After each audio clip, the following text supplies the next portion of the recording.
मणिपुर पर बैठक करने वाले केंद्रीय गृह मंत्री अमित शाह। मणिपुर की सुरक्षा पर विस्तृत बैठक होगी। आला अधिकारियों के साथ दोपहर 12 बजे बैठक होगी। बैठक में मणिपुर की मौजूदा स्थिति को लेकर के चर्चा होगी। आगे की रणनीति को लेकर के भी फैसला हो सकता है, क्योंकि मणिपुर से जो खबरें सामने आ रही है वो बेहद चिंताजनक है। कुकी और मैतेई समुदाय जो कि लंबे वक्त से आमने सामने हैं। हालांकि अब जो विवाद था, अब जो हिंसा थी, वो तब और भी ज्यादा भड़क गई जब लापता लोग वहां पर उनके शव मिले हैं। और उसके बाद हमने देखा कि किस तरीके से बीजेपी के नेताओं, सांसदों, मंत्रियों तक के घर को निशाना बनाया गया। चीफ मिनिस्टर के घर पर भी उपद्रवियों ने हमला बोला। अक्षय मेरे साथ मेरे सहयोगी लगातार कनेक्टेड है। अक्षय, कल भी एक बड़ी बैठक हुई थी और आज भी संभव है कि गृह मंत्रालय की एक अहम बैठक हो। आज भी मणिपुर पर बैठक करने वाले अमित शाह। अक्षय, प्रिया, देखिए, मणिपुर में जिस तरह से हालात बने हैं, जिस तरह से वहां पर हिंसा का दौर एक बार फिर से शुरू हुआ है और मैतेई और कुकी समुदाय एक दूसरे के आमने सामने हैं। और खासकर के मैतेई समुदाय के जिस तरह से लोगों की नृशंस हत्या की गई है, बच्चों को निशाना बनाया गया है, नेताओं को निशाना बनाया गया है, यहाँ तक कि सीएम वीरेंद्र सिंह और उनके दामाद को भी चोटें आई हैं और ये कहा जा रहा है कि उनके घर को जलाया गया है। निश्चित रूप से हालात तनावपूर्ण है। इसी बीच जो नेशनल पीपुल्स पार्टी है, एनपीपी, उन्होंने मणिपुर सरकार से समर्थन वापस ले लिया है। सबसे बड़ी बात यह है कि कोनराड संगमा बीजेपी के महत्वपूर्ण सहयोगी हैं। इसी बीच अब अक्षय, बस एक मिनट आपको रोकते हुए, क्योंकि इसी से जुड़ी एक और बड़ी खबर है, वो ये है कि मणिपुर हिंसा पर आरएसएस ने भी चिंता जाहिर कर दी है और ये कहा है कि हिंसा की वजह से बेकसूर लोगों को नुकसान हो रहा है।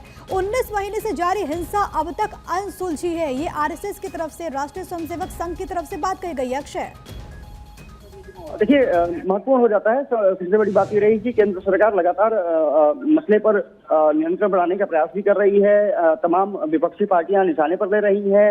आरएसएस ने भी चिंता जताई है और सभी चिंता जता रहे हैं, चाहे स्थानीय लोग हों या फिर देश के किसी भी हिस्से में रहो। मिजोरम गवर्नमेंट ने खुद इस पर आश्चर्य जताया है कि कंट्रोल क्यों नहीं हो रहा है। साफ तौर पर है कि आज की बैठक काफी महत्वपूर्ण हो जाती है। केंद्रीय गृह मंत्री अमित शाह और तमाम जो आला अधिकारी हैं, ये कहा जा रहा है कि उस बैठक में शिरकत करेंगे और किस तरह से स्थिति को कंट्रोल किया जा सकता है। निश्चित रूप से ये माना जा रहा है कि सीएम वीरेंद्र सिंह को भी बुलाया जा सकता है दिल्ली, उनसे संवाद किया जा सकता है। और अब निश्चित रूप से एक बड़े ठोस कदम की जरूरत है ताकि मणिपुर में जिस तरह से हिंसा का दौर चल रहा है उसको रोका जा सके। पिछले 1 साल से जिस तरह से मणिपुर में तनाव और हिंसा हो रही है, वो निश्चित रूप से सिर्फ नॉर्थ ईस्ट के लिए नहीं बल्कि देश के अलग अलग हिस्सों पर उसका असर पड़ रहा है। अब यही वजह रही है कि अब माना जा रहा है कि जो सीआरपीएफ के डीजी हैं अनिश दयाल, उनको भी वहां पर भेजा जा सकता है। आज सुरक्षा एजेंसियों के साथ अमित शाह की बैठक है। गृह मंत्रालय में लगभग 12 बजे के आसपास बैठक बुलाई जा सकती है, ये खबर आ रही है। कल भी अमित शाह ने महाराष्ट्र का दौरा रद्द करके दिल्ली पहुंचे और वहां तमाम जो आला अधिकारियों के साथ उन्होंने चर्चा की है, सुरक्षा एजेंसियों से संपर्क साधा है। एडवाइजर जो है वहां मणिपुर में उनसे बातचीत की है।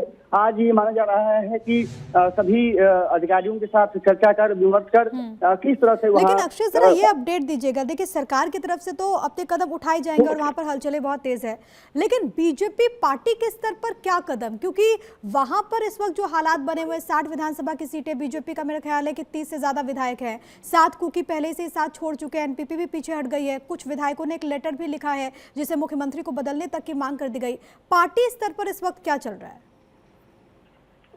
देखिए, भारतीय जनता पार्टी निश्चित रूप से इस मसले को लेकर के गंभीर दिख रही है, लेकिन पार्टी अभी बहुत ज्यादा मुझे लगता है कि वहां पर हस्तक्षेप करने की स्थिति में है नहीं। सब कुछ डिसाइड ये करेगा कि किस तरह से हिंसा का दौर खत्म होता है और वीरेंद्र सिंह को अगर यहाँ पर बुलावा आता है, उनको बुलाया जाता है, तब फिर निश्चित रूप से ये कहा जा रहा है कि बदलाव की स्थिति भी देखने को मिल सकती है। क्योंकि अब गवर्नमेंट के साथ साथ बीजेपी को लगता है कि अब वीरेंद्र सिंह के नेतृत्व में वहाँ चीजें संभल नहीं रही है। और क्योंकि सहयोगी पार्टियों का, जैसे कि एनपीपी का जिक्र आपने किया, हमने किया, वो समर्थन वापस ले लेते हैं। तमाम जो नॉर्थ ईस्ट के जो चीफ मिनिस्टर हैं वो अपना दुख जताते हैं। मिजोरम गवर्नमेंट अपनी बातें कहती है। तो ये माना जा रहा है कि दबाव पार्टी पर जरूर बन रहा है कि सीएम वीरेंद्र सिंह को वहां से हटाया जाए। कहीं ना कहीं ये देखना दिलचस्प जरूर रहेगा कि जो केंद्रीय मंत्री अमित शाह बैठक लेते हैं उसमें क्या रणनीति बनती है और पार्टी कहीं ना कहीं निश्चित रूप से सोच रही होगी कि अब बहुत हो चुका, एक हिंसा का दौर वहां पर थमने का नाम नहीं ले रहा है।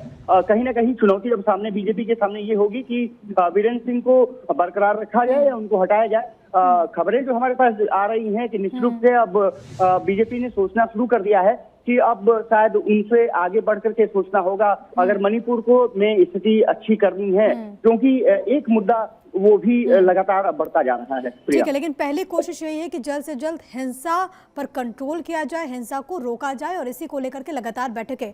बहुत धन्यवाद आपका।